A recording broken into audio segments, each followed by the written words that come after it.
has been a lot more successful in roaming around, Luke is once again forced to burn his flicker, not for an aggressive purpose. I mean, if we're talking about Luke, right, we talked about him using that flicker Bravest Fighter for as an offense, as a playmaker. But twice, we already saw him flickering away as a defense, so that's not a good sign here for side of Geek Slate. No playmaker, and Bigatron Alpha with that. Take a look, already securing the second neutral objective. This is just the Bigatron Alpha oppression that we saw with Macth and Chorizo in the lineup. They're able to get neutral objectives on the board, and even the early game controls so well. We even saw this up against Onyx, right? The way that they're able to control the games up until a certain point, but then they throw the lead. That's the virus from Bigatron Alpha. That's their sickness right now that they really need to find a cure for. Unfortunately for now, Geek Slate are just going to be ragdoll over. That's going to be the split, bringing him back. Moreno picks up the kill, and they disengage. Clean by Bigatron Alpha. Waste of spell resources, well buried by Beloyski. Flickers away, but again, just the sharpness from the execution is just too huge. And take a look at Kadera. He is making the move here. Bigatron looking for the top side now. If Geek Slate will be able to rotate in time, but we were talking a lot about a boy, and this is the highlighted matchup here. The Yeeb against the Lunox. And for Geek Slate, a boy has been just stuck in the mid lane, clearing again and again.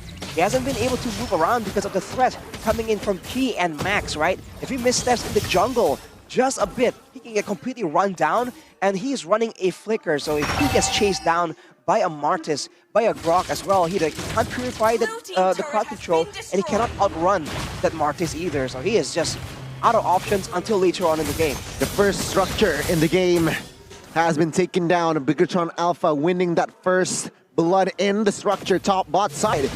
Tier 1 down, and again, slowly but surely now they're looking for the invade here. Let's see, will they commit to this? So far it's pretty low action, but with two Averses inside of Bigatron Alpha, they've been able to take some trades and have a lot of effectiveness, but then play the top side, Purify, Chidera saves his life for now. Yep, that's the Purify, even Beloy backing off. Jana looking for some more, but with Max, he's always going to be able to disengage. He's going to be the one frontlining too. That's Bigatron Alpha putting a whole lot of pressure up top. And look at Sakin. He's just been free farming in the mid lane when Beloyski is getting engaged on, forced to use the Purify. Sakin is all alone, mid lane, just farming up a storm. Now gets caught in the Earth Shatter, finishes up the Golden Staff, and that's a massive power spike. Top lane tier 1 gonna fall to the minions as well. Bigatron Alpha with full control in this game. Luke is looking for an opening, but Geek Slate, I think they're making the right decision here. There's no way they can test for this. Max is 2 levels, now he's only 1 level ahead, but with that level advantage, with the gold lead that they have, neutral objective takes not going to be good for Geek Slate at all. Key, again, opening up the map, and Bigatron Alpha, once again, wow, really good capitalization on the mistakes that Geek Slate are making instantly with another turret take. They're suffocating their opponent here, Arashi. Geek Slate, though, whoa! It's going to be me and you, Arashi, here, taking on 4 guys in the Talents prediction. Bigatron Alpha suffocating again, all tier 1s taken down, and it's just textbook. Geek Slate, little to no response. Speaking of the power spikes, right, Sakan has reached it at like 6 minutes and 30 seconds. It's very good, on point, a bit fast even for a Claude. Oh my God. And on the flip side, Luke has only now finished his Bloodlust Axe, so he's completely behind the curve. If you look at the gold difference right here by Uga as gold, let's say 3,700 gold compared to the 5,000 of Chorizo. So now, the issue is that Geek Slate does not have a reliable front line, so they can't even contest the vision, and this is why Bigatron Alpha are so free to just keep moving into the jungle of Geek Slate, and they don't really have an answer. All their heroes are meant for DPS and long fights. No one does any kind of serious pick-off crowd control or burst damage, so they just have to suck and try to wait out patiently this very oppressive, suffocating mid-game until they can get to the late game where their items will allow them to finally match up against Bigatron Alpha, if Bigatron Alpha lets them do so. I like the itemization here from Sakin too, Rashi. You mentioned that he's just been free farming, he's been getting those power spikes really fast, and because of that, there's no real need for him to respect any sort of damage coming in, right? They're so far ahead, he goes for the Corrosion Scythe, 3rd item here. You saw the path, and now, honestly, I don't even think he needs to go for Wind of Nature. Not yet. unnecessary. Luke is behind. That's the only physical damage threat. Chidera does true damage. So I think he's going for Melphic Roar, or if you really want to play it safe, Immortality. That's your best shot at defense. Yeah, I think that extra life can be the difference maker. Also, do note that Moreno, he knows he's ahead, right? With Clock of Destiny, he immediately builds that Genius Wand. Not even the Lightning Truncheon, and that's just a fast, comfortable lore here. Geek Slate, they look lost. Just completely overwhelmed right here with a 7k gold lead in the hands of Bigatron Alpha right now. And the issue is they have no way of trying to make any plays. Baloy is on an Edith. They have to try and wait it out. Better at counter-engaging compared to actually engaging. Luke, their main aggressor that usually enables his team, can't jump in because he's way too behind. No damage, not enough tankiness. And even a boy, he can slow down the members of Bigatron Alpha, but overall, once he does that, they follow up. There's not enough damage to try and take down Chorizo or Max or Key. So these three frontline walls are just completely just standing there dominantly in the face of Geek Slate, and they really can't do anything about it. Best they can do right now is try and hold on to the structures as long as possible, try and clear, and once they're in their base, maybe then they can try and do something, unless they find Kadera. Saka with a blazing duet there. That's going to be Moreno stunned up and taken down. The first kill over to Geek Slate. Chorizo still able to escape from the real world inflation as it does a little bit more damage there onto Chorizo. Mid lane tier 2 going to be taken low as well. Moreno taken down for the gold laner. I think Bigatron Alpha still going to be happy with this trade as they look for more turrets on the board, more siege potential. Without the carry and without a boy having that RWM, it should still be Bigatron Alpha having more pressure in the siege. That's the base turret passive popped in the mid lane. Now they're looking for more, but honestly at this point, they're just looking to pop those passives for the next push. And Bigatron Alpha once again staying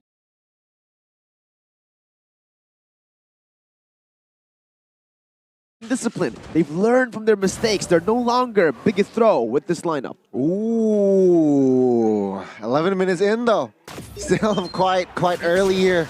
Miracle, let's see. 8,000 gold lead, you're right. Bigatron Alpha, take a look at the total kills. It might be the lowest total kills here in the season, 1 to 5, 11 minutes in. Let's see though, will this add up?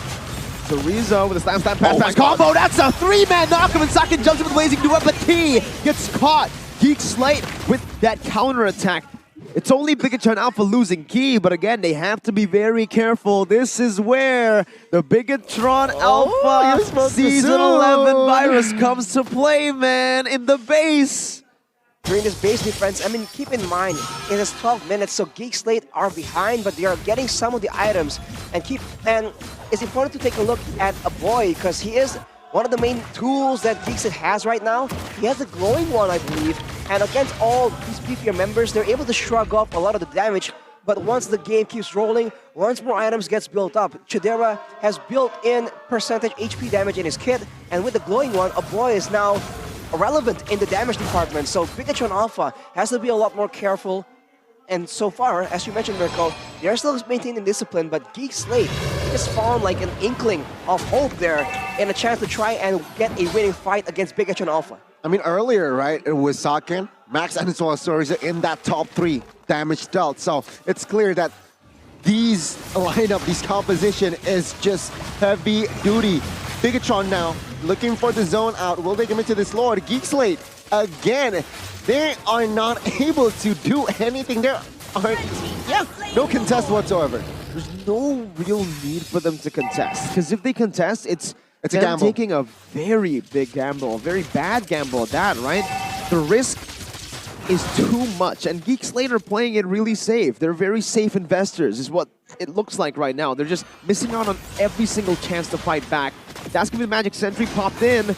Bigatron Alpha looking to capitalize on the fact now in the mid lane with the slam pass, zoning the other members away. That's gonna be the Hans Lord dealing up damage. Sakin gonna be knocked back up, but has a Purify, melting everybody down with a blazing duet. But that's one member taken down as well. The roamer from both teams taken down. Luke finds the stun on the Sakin, but with nature, he's still able to survive. Max losing his immortality, and this might be it. Bigatron Alpha, they're going to lose Max, and Geek Slate will be able to prolong the game once again. BTR unable to fully capitalize. This is what Luke does, right? With that flicker, I mentioned it, we mentioned it here.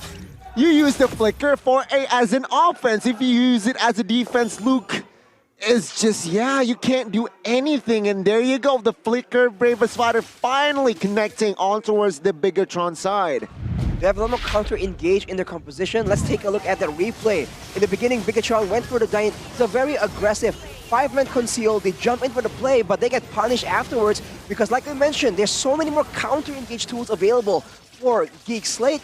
They use initially the Edict to stop the initial charge, and afterwards they catch out Bigatron Alpha off guard using Luke, who was behind, but he provides enough with that utility, with that stun. And with the turn of events, the gold lead is still 7.5k, but you can see that Geek Slate has damage. So Bigatron Alpha now are on the back foot only when Geek has the protection of their base though. So one in the outside, in the jungle and in the lanes, Bigatron Alpha can still be very dominant in how they want to position.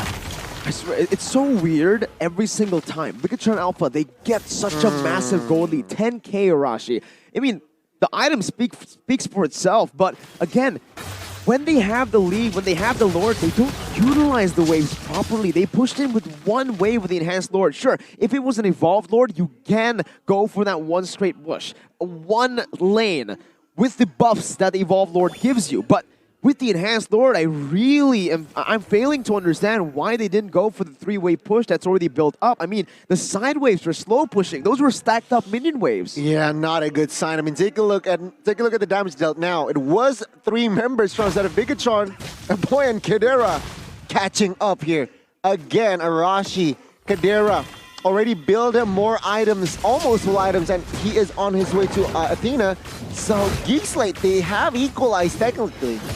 He has the Wind of Nature as well, and considering he does true damage, we've already covered this, he has a bit more outplay potential, but he needs to make sure that he does not fall victim to Moreno. Right now, the main issue is just how Sakan can just go in the back line, and with the Purifier active, they can't really stop the Blazing Duet, so they are forced to tank the damage as Bigatron. They go for a big play, the Wild Charge connects. Oh, Beloyski melted down there. There's going to be a lot of damage in the back line as that's going to be Sakan with the Blazing Duet onto a boy. Dealing some damage. Beloy down. Luke flickering forward with a stun, but that's the Brilliance dodging away from it.